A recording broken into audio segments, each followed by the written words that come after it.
அரிசி பருப்பு சாதம் அதுக்கு தேவையான பொருட்கள் பார்த்தலாம்.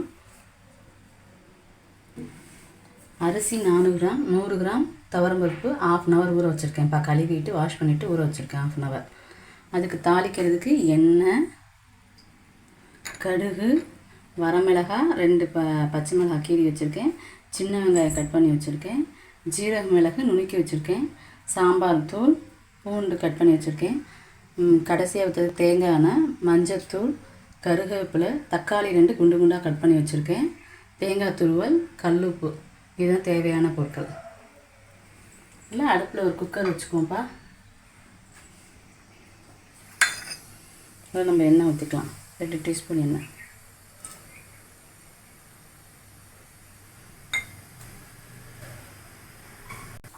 கடுகு போட்டுடலாம்ப்பா. அது பொரியிற அளவுக்கு வெயிட் பண்ணுவோம்.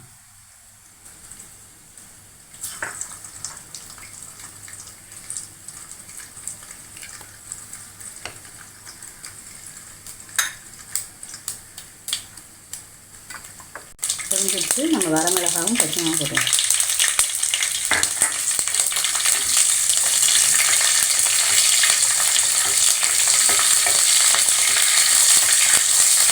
இதில் வெங்காயத்தை போட்டுடலாம்.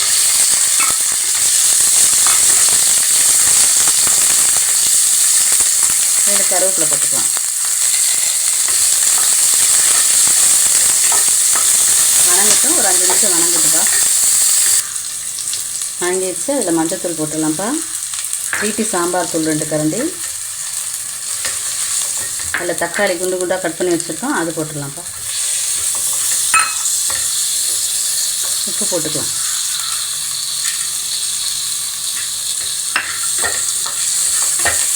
ஒரு 5 நிமிஷம் வணங்கட்டும். தக்காளி நல்லா மசிச்சிருச்சுப்பா. அதுக்கு தேவையான தண்ணி எடுத்து வச்சுக்கலாம். 1 கப் அரிசிக்கு 2 கப் தண்ணி, அவ்வளோதான் மெஷர்மெண்ட்டு. எடுத்து வச்சுருக்கேன். அந்த தண்ணி ஊற்றுறேன். 1 கப் அரிசிக்கு 2 கப் தண்ணி அளந்து வச்சுருக்கேன்.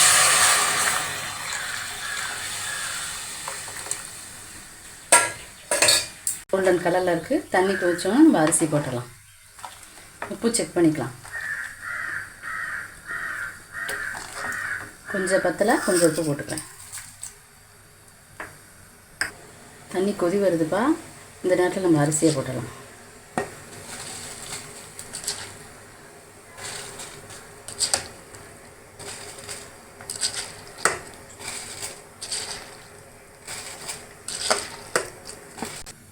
ஒரு கிளறி விட்டுப்பா. லேசாக கொஞ்சோண்டு கொத்தமல்லி தூவிட்டு மூடி வச்சுருவோம் நம்ம குக்கரை.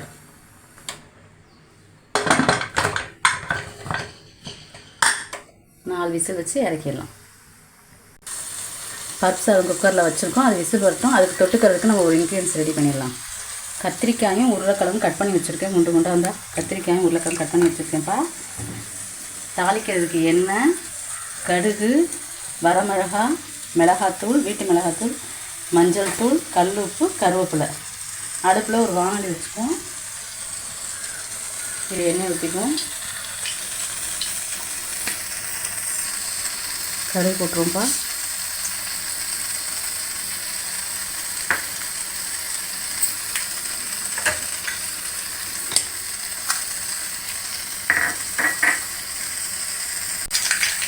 மிளகாய் போட்டுருவோம். அந்த எண்ணெயிலே கொஞ்சம் மிளகாய் போட்டுருவோம். அப்போ தான் அந்த பச்சை வாசத்துக்கு அந்த கலர் நல்லாயிருக்கும். அதிலே மஞ்சத்தூள் போட்டுருவோம். அதிலே காய் எடுத்து போட்டுருவோம். அந்த பருப்பு தொட்டுட்டு நல்லா கிறிஸ்பியாக நல்லாயிருக்கும். உங்களுக்கு நல்லா காரசாரமாக.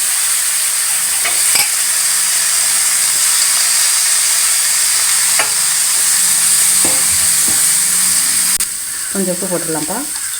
ஆகாது. இது வணங்கிட்டு இருக்கும் விசில் வரதுக்குள்ள. குக்கர் விசில் ஆறிடுச்சுட்டா எடுத்து பார்க்கலாம். தம் பிரிச்சிடலாம். நல்ல பருப்பு சாதம் ரெடியாக இருக்குது. ஜீரக மிளகு நுணுக்கி வச்சுருக்கோம். அதை மேலாப்பில் அப்படி தூவிடுவோம். அதில் பூண்டை கட் பண்ணி வச்சுருக்கோம். அதை மேலால் தூவி விட்டுருவோம்.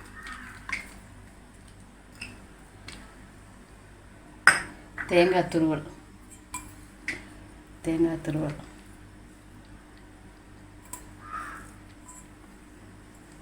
தேங்காய் எண்ணெய் அப்படி ஊற்றி சாப்பிட்டா செம்மையாக இருக்கும்.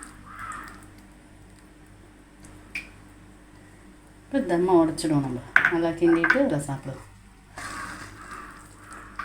தயிர் நல்லா சாதம், நல்லா பருப்பு சாதம் நல்லா சூப்பராக ரெடி ஆகிடுச்சு. பூண்டோட பருப்பு சாதம் ரெடி. அதோட தொட்டுக்கிறதுக்கு நம்ம அடுப்பில் ஃப்ரை பண்ணி வச்சுருக்க